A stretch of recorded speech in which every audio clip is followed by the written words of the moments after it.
Imagine que, por décadas, a humanidade olhou para o céu fazendo a pergunta errada. A pergunta não é apenas se existe vida fora da Terra. A pergunta real é outra. Presumindo que a vida fora da Terra existe, quem decide se você pode saber disso ou não? No filme Dia D, ele não é apenas mais um filme sobre alienígenas e discos voadores. Ele é uma história sobre revelação, sobre sigilos, sobre iniciação. Onde dois personagens, Daniel e Margaret, são arrastados para fora da caverna, descobrindo do pior jeito que o maior monstro estava na verdade o tempo todo aqui na Terra, administrando o que a humanidade pode ou não enxergar. E quando finalmente esses seres de outros planetas surgem, a pergunta deixa de ser se nós estamos de fato sozinhos no universo. E a pergunta passa a ser quem mentiu para nós esse tempo todo. E esse é o conceito dessa trama. Mas antes de entrar na conspiração dos governos, há uma conspiração mais antiga no filme.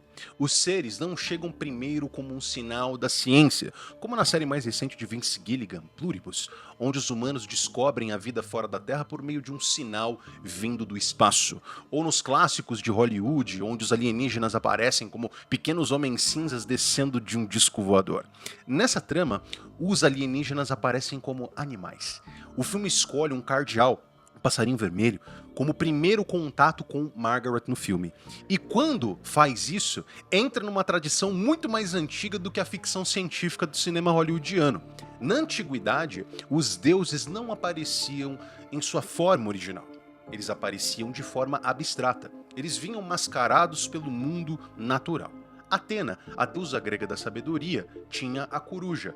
Cernunnos, o deus celta da natureza, tinha o cervo. Osíris, o deus egípcio dos mortos, tinha um avestruz. O divino antigo se vestia de animal. E no Dia D, a primeira comunicação narrativa do filme com a protagonista Margaret não acontece por um documento vazado ou por algum militar revelando um segredo a ela. Não, acontece por meio de um pássaro. E depois desse contato, Margaret manifesta um dom que ela mesma não percebe logo de cara. Ela fala russo fluentemente numa conversa comum de café da manhã com seu namorado. E o filme dá a impressão que algo passou a falar por meio dela, através dela, como se ela estivesse canalizando. E aqui, a ficção científica começa a entrar no território antigo das possessões demoníacas, da glossolalia, dos oráculos, dos médiums. Se o outro personagem da trama, Daniel, descobre o segredo nos arquivos da empresa onde ele trabalha, Margaret carrega o segredo no próprio corpo. Ele tem os dados, ela tem a manifestação. E é por isso que o pássaro importa tanto. O pássaro não é só um animal bonitinho, um bichinho, ele é um mensageiro. Ele é o aviso que aquilo que chamamos hoje de alienígena talvez tenha sido chamado em outros séculos por outros nomes. Deuses, anjos, daimons, espíritos, demônios, inteligências intermediárias ou até seres extradimensionais.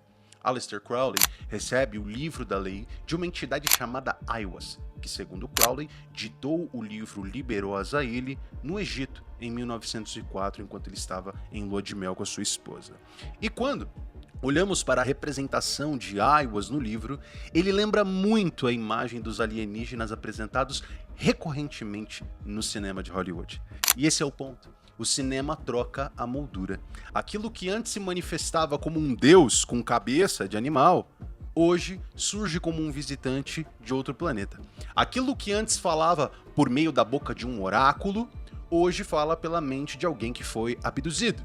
Aquilo que antes era chamado de demônio, daimon ou até espírito, hoje recebe uma embalagem mais aceitável para o homem moderno, que é naturalmente mais cientificista, mais cético. Vai receber o nome de extraterrestre. E o filme Dia D brinca justamente nesse limite. Porque se os seres precisam de mediadores humanos, se escolhem pessoas, se entregam dons, se atravessam as barreiras da linguagem e se manifestam por animais, então talvez a pergunta do filme não seja apenas de onde esses seres vieram. Na verdade, a pergunta correta talvez seja por que eles sempre estiveram aqui no mundo, apenas mudando de nome e de aparência. No centro da trama estão Daniel Kellner e Margaret Fairchild, mas eles não entram na história como heróis tradicionais. Eles entram como duas formas diferentes de acesso àquilo que antes era proibido. Daniel é um especialista em cibersegurança, um homem do código, da programação, do sistema, da linguagem fria, das máquinas. E tudo começa com a escolha do nome desse personagem. Daniel. Daniel, no Antigo Testamento, é aquele que interpreta os sonhos, que lê sinais e sobrevive dentro da máquina do poder babilônico sem pertencer totalmente à máquina. E no filme, Daniel Kellner ocupa uma função parecida. Ele está dentro da estrutura, entende os códigos da estrutura, mas rompe com essa estrutura. Ele carrega arquivos, vídeos que não deveriam estar nas mãos dele, arquivos que provam aquilo que os governos esconderam por décadas, que a Terra não é o único lugar habitado no universo, e quando Daniel faz isso, ele rouba o conhecimento da verdade com um vazamento. Ele é uma espécie de Prometeu, que rouba o fogo do Olimpo e o entrega aos homens por meio da verdade. Já Margaret Fairchild vem por outro caminho. Ela é uma meteorologista. Ela já trabalha simbolicamente lendo sinais do céu.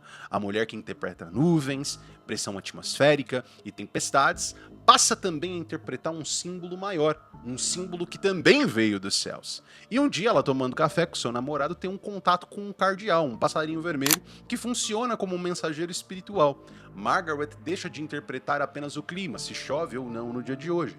Ela passa a ser habitada por alguma coisa. E ela começa a manifestar capacidades extraordinárias logo de cara. Falar idiomas que ela desconhece, ler a vida inteira de um indivíduo só de olhar para ele. Essa é a divisão central do filme. Os dois protagonistas, Daniel carrega o segredo por fora, nos dados, e a Margaret carrega o segredo por dentro, dons, manifestação. Se ele tem os dados, ela tem os dons. E é justamente essa união que torna os dois personagens centrais da trama muito perigosos. Eles são a chave para a revelação desse segredo. E é aí que surge Noah Scanlon, que é CEO de uma empresa no filme chamada Wardex, uma estrutura que protege o segredo. E que nome interessante, não é? Noé. Noé, na tradição bíblica, é aquele que preserva a vida durante o dilúvio. Mas no filme, o personagem Noah está do lado do acobertamento. Ele cria uma inversão simbólica. Ele se apresenta como aquele que protege a humanidade do caos. Ele é um Noé, mas é um Noé tecnocrático. Ele não constrói uma arca para criar a salvação da humanidade. Ele constrói uma arca institucional para salvar o monopólio da informação, para blindar a informação de que os extraterrestres já estão na Terra, mas que ninguém pode saber, pois isso mudaria o status quo, mudaria a sociedade, mudaria as interações entre as pessoas, mudaria até a noção das religiões. E Noah pode ser lido como um arquétipo do pai controlador, como Christoph em O Show de Truman. Ele é uma espécie de gestor do pânico, porque ele acredita que impede, por meio de manter essas informações escondidas, uma espécie de dilúvio social, uma espécie de dilúvio religioso e político, mantendo aquelas informações longe dos olhos do público. E entre Daniel e Margaret, e também o personagem Noah, aparece o personagem Hugo.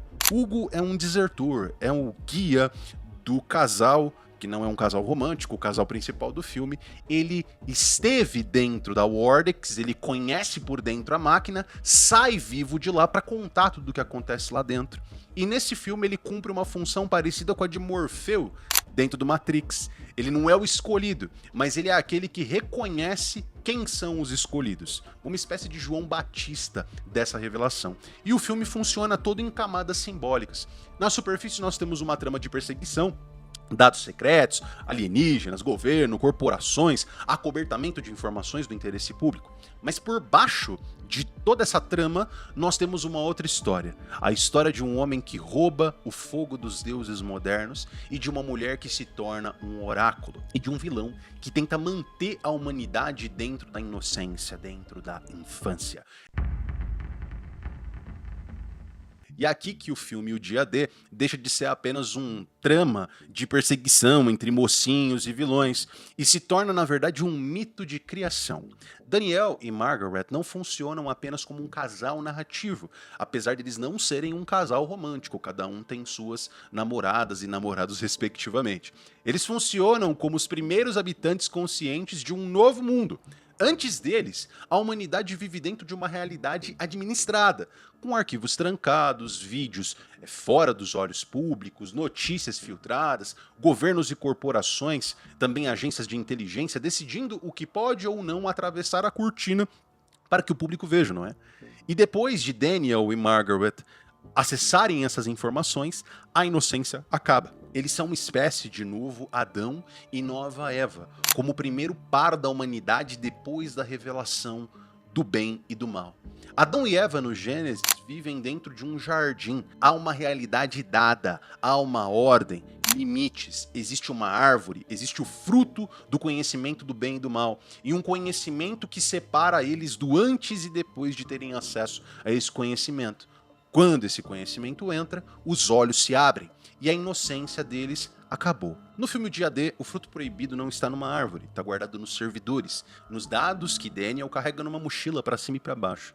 E o detalhe mais interessante é que sozinho, Daniel ainda seria apenas um homem carregando dados, carregando vídeos para cima e para baixo que são de interesse público. E esses vídeos podem ser negados, pode ser IA, pode ser uma manipulação de vídeo, pode ser chamado de fraude pelas agências do governo, podem ser tratados pela própria mídia como desinformação, fake news. E é por isso que a Margaret é tão importante e indispensável nessa narrativa. Ela como Eva dentro dessa narrativa. Porque ela não acessa o segredo por meio de um acesso em um sistema, sendo um hacker ou tendo acesso a uma senha. Não. Ela acessa o segredo por meio da experiência, pelo sinal, por meio de um pássaro. E ela não carrega apenas informações e vídeos, ela carrega, na verdade, a manifestação de tudo aquilo. Se Daniel traz a evidência externa de que aquelas manifestações existem, Margaret traz a evidência encarnada em si. Daniel representa a modernidade, tentando expor esse segredo por meio dos dados, dos fatos, da ciência. E Margaret representa o antigo mundo dos oráculos, dos sinais, das línguas desconhecidas. Por isso os dois precisam estar juntos. Eles unem a linguagem da técnica, do jaleco, do tubo de ensaio, com a linguagem do mundo antigo místico. Mas se Daniel e Margaret representam os primeiros olhos abertos do mundo pós-revelação desse segredo, a Wardex, que é a empresa que guarda esses segredos, representa justamente o contrário. A Wardex é o mundo antigo tentando sobreviver. É aquela espécie de monstro de mil olhos que enxerga tudo, mas que não revela nada a ninguém. E é aqui que o filme toca num ponto muito mais moderno do que a velha imagem do governo escondendo alienígenas numa base militar no meio do deserto americano. Não, essa conspiração é a conspiração do século XX. A conspiração do século XXI é outra. Nós falamos de inteligência artificial, de bancos de dados, de servidores, de empresas terceirizadas que não são bem governamentais e que também não são muito privadas. Essa empresa Wardex tem uma linguagem corporativa. É uma fusão entre o governo, corporação, inteligência militar, tecnologia e também controle da narrativa pública. É uma espécie de Leviatã digital, um animal frio, burocrático, sem rosto, sem alma e sem culpa. Ninguém ali precisa se sentir vilão, porque cada um é uma pequena engrenagem nessa grande burocracia. Quando um sujeito acorda cedo, ele não acorda pensando, hoje eu vou impedir a humanidade de saber que não está sozinha no universo. Não, na verdade, esse indivíduo chega num prédio corporativo, passa o crachá, responde e-mails, participa de reuniões, atualiza charts, planilhas e cumpre ordens dentro de uma máquina que já decidiu tudo antes dele. É o mal encarnado numa estrutura administrativa. E por isso, a Wardex funciona como uma espécie de Palantir simbólica. Não no sentido de uma tecnologia que vê, cruza dados, antecipa riscos, monitora padrões, não é? Mas também no sentido mais antigo da palavra. O Palantir é uma pedra de visão, um olho que tudo vê remoto, o instrumento que permite observar o mundo todo de longe. A Wardex vê por todos, mas decide que quase ninguém tem o direito de ver, de ter acesso a essas informações. E esse é o ponto central, porque esse debate surge num filme, numa sociedade que há muito tempo questiona burocracias internacionais, como as Nações Unidas, como o Banco Mundial, como o Fórum Econômico Mundial, como a Organização Mundial da Saúde. Quem deu a essas corporações, a esses órgãos não governamentais e às elites tecnocráticas o direito de tomar decisões que afetam toda a humanidade? Essa é a verdadeira monstruosidade da Wardex nesse filme. ela não guarda apenas arquivos, ela guarda a fronteira entre o mundo permitido, entre uma narrativa que é de interesse das grandes elites e a verdade que é escondida de todas as pessoas, não é? E se no passado os sacerdotes diziam ao povo o que os deuses queriam, agora a máquina diz ao povo o que a realidade significa, o mundo da pós-verdade. A Wordex é uma espécie de novo clero do mundo tecnocrático.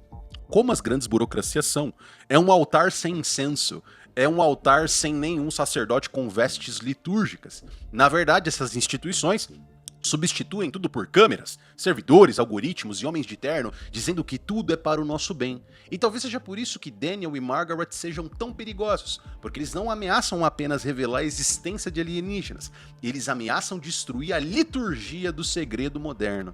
A Wordex permanece no centro da narrativa como aquilo que todo o sistema de controle deseja ser, um olho que tudo vê. E aqui nós chegamos num dos pontos mais ambíguos desse filme, o Dia D. A revelação da existência dos alienígenas passa por meio da mídia. E isso, à primeira vista, pode parecer uma celebração do trabalho e da atividade jornalística. Aquela velha fantasia burguesa de que, no fim, um repórter honesto, com uma câmera ligada no rosto e uma redação corajosa para apoiá-lo seriam suficientes para derrubar o império do mal, para revelar a verdade. Mas quando nós partimos para a realidade, nós sabemos, a mídia não está fora do sistema. A mídia é o sistema. A mídia é também um poder. Os grandes conglomerados de comunicação não são pequenas tendas de profetas no deserto. Não, na verdade elas são corporações gigantescas que dependem dos seus anunciantes, de parcerias políticas, de contratos, acesso privilegiado, fontes oficiais e relações permanentes com os mesmos governos que elas dizem fiscalizar. E aí surge a pergunta, não é? Porque o mesmo altar que serve para editar, filtrar, ridicularizar e enterrar certas informações seria agora o lugar legítimo para que essas revelações surgissem, não é? Esse é o ponto.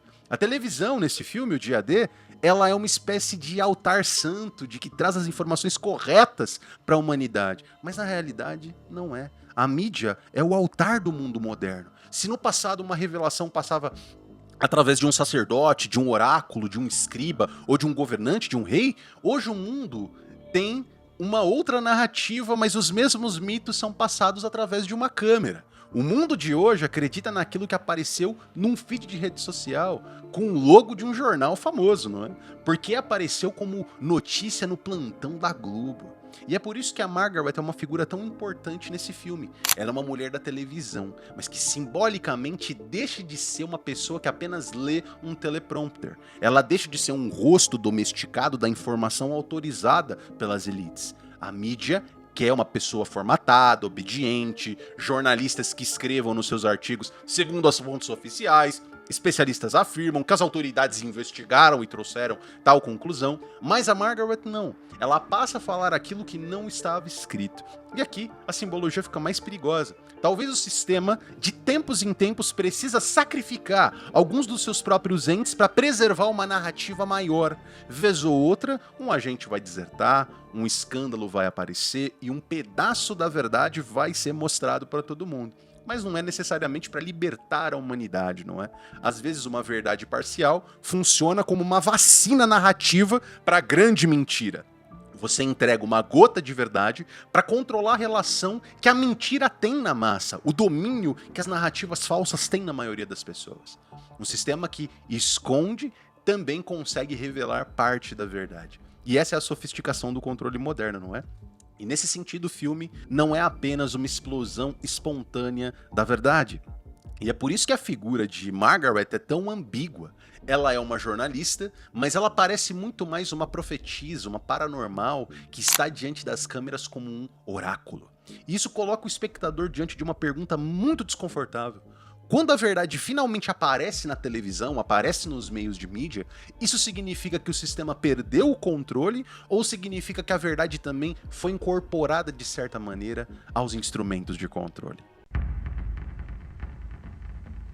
No fim, esse filme, o Dia D, que é interessante, incentivo que você veja, parece menos interessado nos alienígenas em si do que na transformação humana diante da revelação de tudo isso.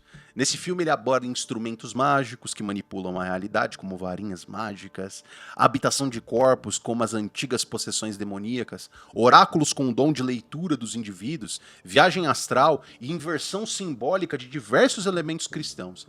O verdadeiro contato imediato não é entre a Terra e os seres de fora desse mundo, mas entre a humanidade e tudo aquilo que foi escondido. O grande segredo que Hollywood sempre quis manter você fascinado não são seres cabeçudos de outras galáxias, mas sim de práticas antigas, a evocação de seres extradimensionais, porém agora tudo envelopado numa capa científica. Não são mais demônios, são ETs. Meu nome é Gabriel Ricardo e esse é o Análise Simbólica no Muito Além da Imaginação.